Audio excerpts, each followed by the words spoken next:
안녕하십니까. 이어서 광주에서 전해드립니다. 세계수영대회 공문서 위조 사건과 관련해 강훈태 광주시장이 시민들에게 사과했습니다. 여론의 흐름이 좋지 않다고 판단한 것으로 보이는데 사과가 늦은 감이 있습니다. 윤근수 기자가 보도합니다. 강훈태 광주시장이 시민들 앞에 머리를 숙였습니다. 휴일에 기자회견을 자청한 강훈태 시장은 모든 것은 자신의 불찰이라며 시민들에게 사과했습니다. 경위에 어찌됐든 시장으로서 이 부분을 사전에 살피지 못한 점 시민 여러분께 마음 수그려 거듭 사과를 드립니다. 강 시장은 대회 유치를 위해서 밤낮없이 일해온 공무원이 실수와 과오 때문에 수사를 받고 있다며 검찰에 선처를 요청했습니다. 필요하다면 직접 검찰에 나가서 소명할 수 있기를 바란다고도 말했습니다. 정부에 대한 대응 수위도 전과는 달라졌습니다.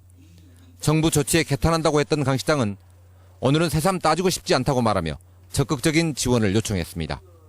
모든 질책을 유치위원장인 저에게 묻고 이제는 오직 국민의 행복과 나라의 장래를 위하는 마음으로 적극 지원하여 주실 것을 간청하는 바입니다.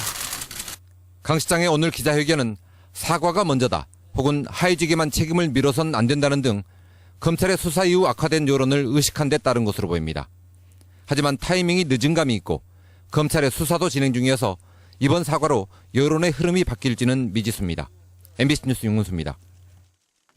광주 전남 지역의 초중고등학생 3명 중 2명은 스마트폰을 갖고 있는 것으로 조사됐습니다. 교육부가 최근 스마트폰 기기 보유 현황을 전수조사한 결과 광주 학생들의 스마트폰 보유율이 65.1%, 전남은 66%로 집계됐고 전국 평균 69.1%. 지금이라도 검찰에 나가 이를 소명할 수 있기를 바랍니다. 강 시장은 어제 기자회견에서 시민들에게 송구하다며 거듭 사과했습니다. 모든 것은 저의 불찰입니다. 저는 시장으로서 이 문제에 대한 도의적 책임을 회피할 생각이 없습니다. 또 대회가 성공적으로 개최될 수 있도록 정부에 정중하고 강곡하게 관심과 지원을 요청한다고 밝혔습니다. MBC 뉴스 윤근수입니다. 정부가 취득세를 영구 인하할 경우 광주와 전남에서는 1,500억 원의 지방세수가 줄어들 것으로 예상됩니다. 광주시와 전라남도에 따르면 정부가 한시적으로 감면했던 수준으로 취득세율을 영구 인하할 경우 광주는 844억 원, 전남에서는 675억 원의 지방세 수입이 줄어들어 재정에 타격을 줄 것으로 예상됩니다. 특히 전남 지역의 경우는 전체 지방세수 가운데 취득세의 비중이 49%로 절반을 차지하고 있어 취득세율을 인하하면 재정 압박이 심해질 것으로 보입니다. 박근혜 대통령 지역 공약 사업의 절반이 넘는 96개 신규 사업을 정부가 전면 재검토하기로 했습니다. 경제성을 따지는 예비 타당성 조사를 실시하겠다는 것이어서 지역의 현안이자 수건 사업들이 좌초의 맞고 있습니다. 신광하 기자가 보도합니다. 정부가 지방 공약에 대한 전면 재검토에 나섰습니다. 500억 원 이상 예산이 투입되는 공약에 대해 올 하반기부터 내년 말까지 예비 타당성 조사를 하고 사업성이 인정되는 경우에만 예산을 주기로 했습니다. 박근혜 대통령의 지방 공약 167개 가운데 57%인 96개 사업이 예비 타당성 조사에서 사업성 평가를 받지 못하면 아예 현 정부에서는 첫 삽을 못 들 수도 있다는 말입니다. 호남 지역에서는 부안 고창간 부창대교, 호남 KTX 송정 목포 구간, 여수 남해간 한려대교 건설 사업이 여기에 해당됩니다.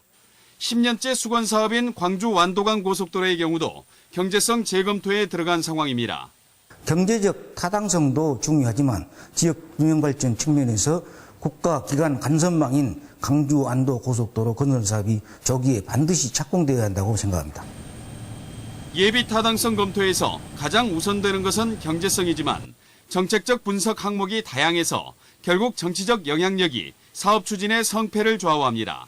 앞으로를 위해서도 미래를 위해서도 이 부분에 대해서 반드시 어떤 입법 조치, 보완 조치가 뒤따라야 된다고 봅니다. 예비 타당성 조사가 지역 현안 사업에 발목을 잡지 않도록 하기 위해서는 지역 정치권의 분발이 필요한 상황입니다. MBC 뉴스 신광하입니다. 박근혜 정부의 복지 공약을 이행하기 위해 자치단체들이 13조 원이 넘는 지방비를 부담해야 할 형편입니다. 국회 예산정책처는 정부가 발표한 공약 가계부에 따르면 앞으로 5년간 영유아 무상보육 등 주요 복지 사업에 지방비 13조 7천억 원이 추가로 소요될 것이라고 밝혔습니다. 예산정책처는 정부가 복지 사업을 확대하면 자치단체의 부담도 늘어난다며 지방으로 이관된 일부 복지 사업을 중앙정부로 환원하거나 국고 보조율을 높일 필요가 있다고 밝혔습니다. 광주의 높은 수출 증가세가 올해도 이어지고 있습니다. 광주시에 따르면 올해 상반기 광주의 수출 실적은 79억 달러로 작년 같은 기간에 비해 13.1% 증가했습니다. 또 수출의 규모가 부산과 대구, 대전 등 다른 광역시를 능가한 것으로 집계됐습니다. 광주시는 자동차와 반도체 수출이 꾸준히 증가한 데다 스마트폰 공급 확대에 힘입어 광소재 부품과 광학기기 수출이 크게 늘어난 데 따른 것으로 분석했습니다. 전남산 수산물 수출이 품목별로 희비가 엇갈리고 있습니다. 올 상반기 수출 신장세가 두드러진 품목은 김으로 지난해 같은 기간